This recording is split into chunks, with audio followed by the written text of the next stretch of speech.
Barakatah Yahweh, Barakatah Yahweh Shai, Bahasham, Barakahak Wadash, Barakatum. First and foremost, I want to give all praises, glory, and infinite honors to Yahweh, Bahasham, Yahweh Shai. Double honors to the apostles and elders, a great millstone who ruled and teach well. And peace and salutations to you sincere Akim out there, pushing this word in truth and sincerity to the four corners of the globe. May you brothers endure until the end. This is the brother Ra'aya coming at you with another lesson, and I'm going to start it off in Matthew chapter 24, verse 7.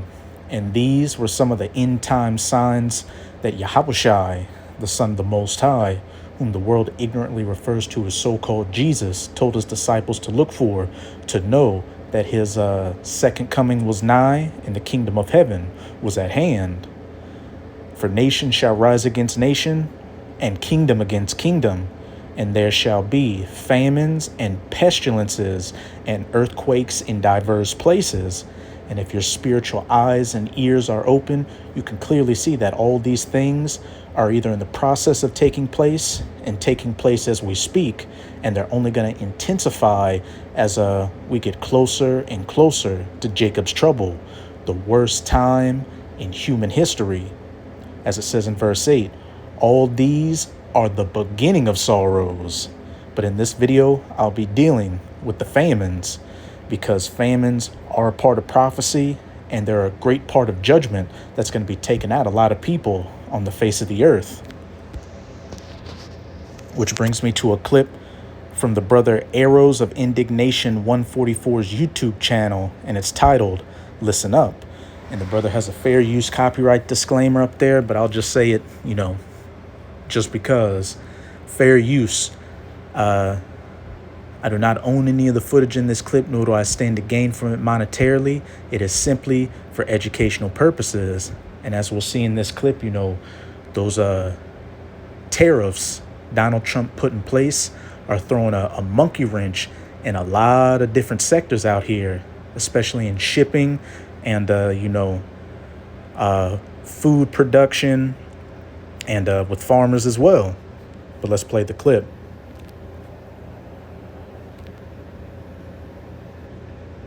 Like advanced they really are and how we really do. I've seen the farmers speaking out.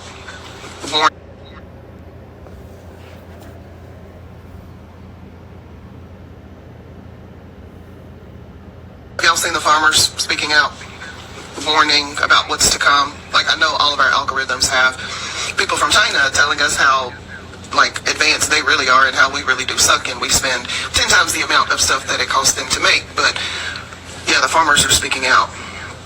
They are sounding the alarm bells. They are talking about our food and the food supply. Truckers are talking about loads that they are picking up that do not have the same weight that they're used to. They're having to drive farther and longer and pick up less, which means they get paid less.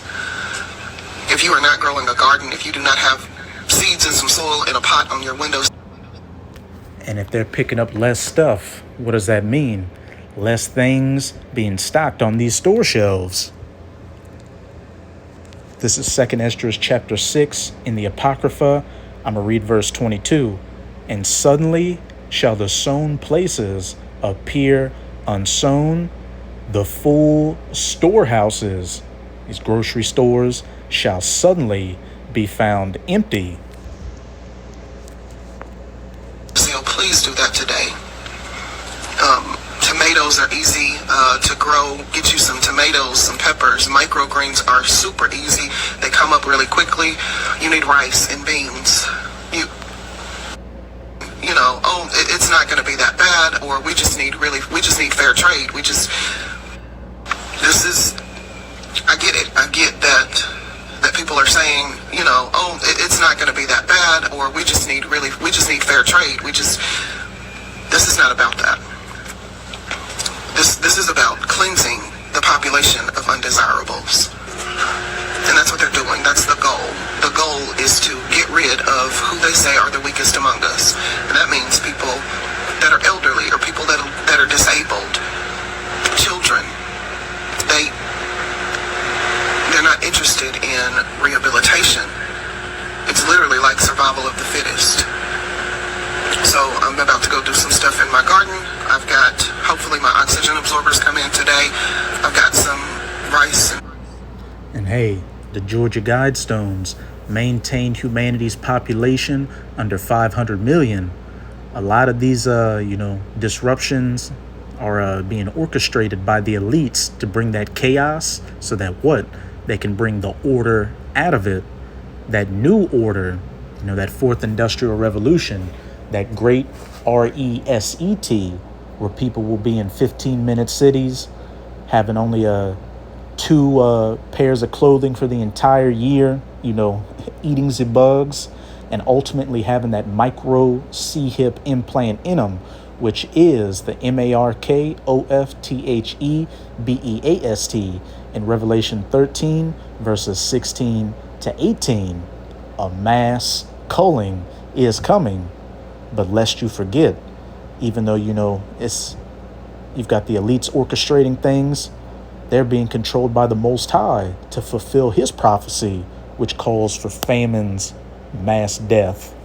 beans that I need to pack. But y'all, anything, get you a couple of, bags of beans from the dollar store. Y'all, you can get a 20-pound bag of rice from your local grocery store for $12, $13. Get you that and some beans, and if that's all you have, that rice and beans is a complete. And if things, continue to ramp up from this tariff situation, that's going to lead to what? The full storehouses being suddenly found empty. But regardless, if things slow down or whatever, we know through biblical prophecy that there will be empty store shelves out here. We're going to see a repeat of 2019 to 2021, where there were items that you just couldn't find out there. But this time, it's going to be even worse.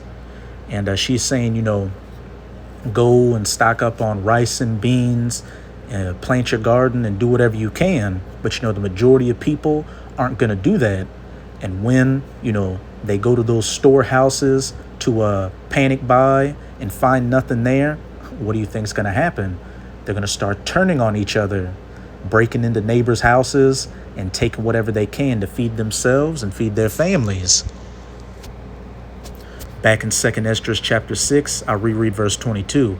And suddenly shall the sown places appear unsown, the full storehouses shall suddenly be found empty, and the trumpet shall give a sound, which when every man heareth, they shall be suddenly afraid. At that time shall friends fight one against another like enemies. And what would be a major thing to cause that? Food shortages out here. And the earth shall stand in fear with those that dwell therein. The springs of the fountains shall stand still, and in 3 hours they shall not run. And hey, there's going to come a point where the water is going to get cut off as well, which, the water now is attached to the electrical grid. And you've been hearing all kinds of talks in the news, mainstream and alternative, about cyber attacks and EMP attacks destroying critical infrastructure out here. But now I'm going to jump to 2 Esdras chapter 15, verse 19. A man shall have no pity upon his neighbor, friends fight one against another like enemies, but shall destroy their houses with the sword. And that modern day sword, especially in the United States of America, is the gun, which, there are more guns than people in this country, and spoil their goods because of the lack of bread. Famines, the full storehouses suddenly being found empty, and for great tribulation, all these other calamities and judgments that are going to be hitting during Jacob's trouble.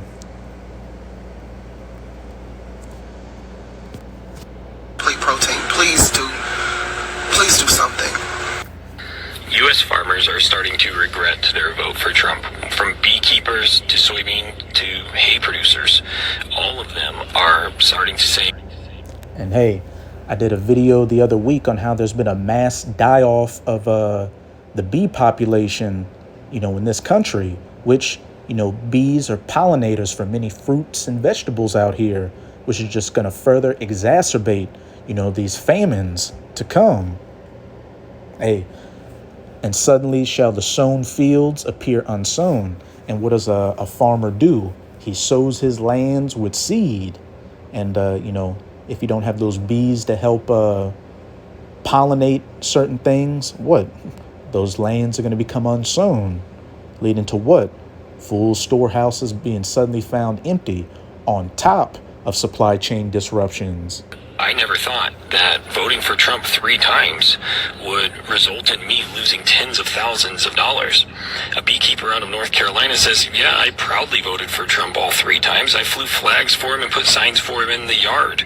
But now I'm out tens of thousands of dollars due to lost federal funding and tariffs, so I cannot export my products, my honey and my wax, to other countries like I could before, and nobody's buying it in the United States. And with a lot of these Trump voters out here, seeing that they had the wool pulled over their eyes, what's that going to lead to? Them rebelling out here as the status quo is shaken up, and the way of life that they thought Trump was going to preserve is systematically broken down before them. Back in 2nd Esdras 15, verse 16, I started 15. For the sword and their destruction draweth nigh, and one people shall stand up and fight against another, and swords in their hands. Civil unrest, which that one people standing up against another can go into many things. Civil unrest, race wars, which are also coming, nation against nation, back in Matthew 24, verse 7, class warfare, citizen versus immigrant warfare, you name it. Verse 16, for there shall be sedition amongst men, and sedition means conduct or speech inciting open rebellion against a ruling authority or monarch, and invading one another. And like I just said, with these people that voted for Trump, and even those that oppose Trump, with his policies, deteriorating their way of life, people are eventually going to take to the streets and take up arms and invading one another, and they shall not regard their kings nor princes. And your modern day kings and princes are these people in the government, the governor, the mayor, the senators, the president, as well as the authorities like the military or the police that uphold the system. In that day, a suit and tie or a badge or uniform won't matter when people's stomachs are touching their backs and their way of life.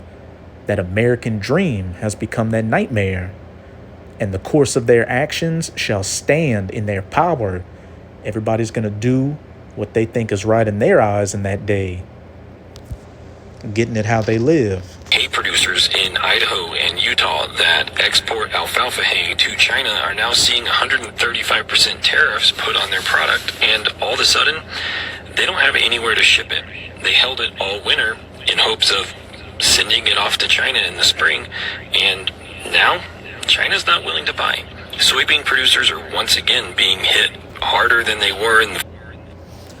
And they held off in winter till spring to sell it, and China's not buying it. So what is it doing?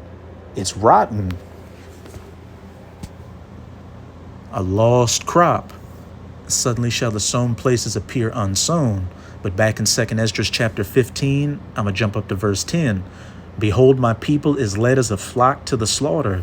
Speaking of you Israelites, who are known as the so-called Negroes, Latinos, and Native Americans today.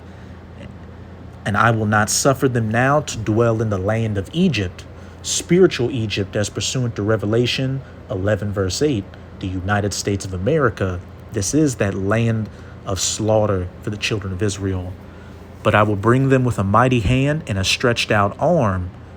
Speaking of the elect of the nation of Israel, the 1/3 of the elect that's in America, and smite Egypt, America, with plagues as before, and will destroy all the land thereof, ultimately by nuclear missiles hitting this place.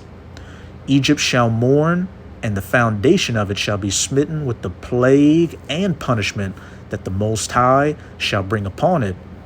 Physical calamities like, crazy weather events, political and civil unrest, and economic deterioration.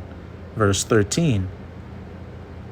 They that till the ground, those farmers, shall mourn, for their seeds shall fail. Hey, they plant these seeds, and what? Nobody's willing to buy them, so they just rot and they fail. And then on top of that, like I've been saying throughout the video, with a decrease in the bee population, that's just going to further cause a lot of these fruits and vegetables to fail because they don't have those pollinators for them. Through the blasting and hail, adverse weather events, major droughts or major flooding, and with a fearful constellation, other judgments coming on this place, plagues and punishments, which, those tariffs and economic woes can play into that, because that's destroying what these farmers' way of life and the ability for them to sow these lands with their seed. But again, and suddenly shall the sown places appear unsown. First Trump administration, and China, for its part, has diversified where it pulls these products from, with Brazil becoming the #1 soybean exporter and other countries picking up the slack for honey, for beeswax, and for hay around the world. Now, China's doing a great job diversifying, and the United States has relied on exports to China for so long that its farmers are going to just continue to suffer. Once again, the majority of them voted for Trump, and now they're... Point blank, period. And remember, all these are just the beginning of sorrows. It's going to get a hell of a lot worse going forward. So that's it with this video. With this video, I hope you sincere Akim and Akwath were edified. Just keep strong. We are almost out of this final wicked captivity of the heathen nations, chiefly of the Edomites. And as always, I'm going to say Abad Babol, Kwam Yasharala, and until next time, Shalom.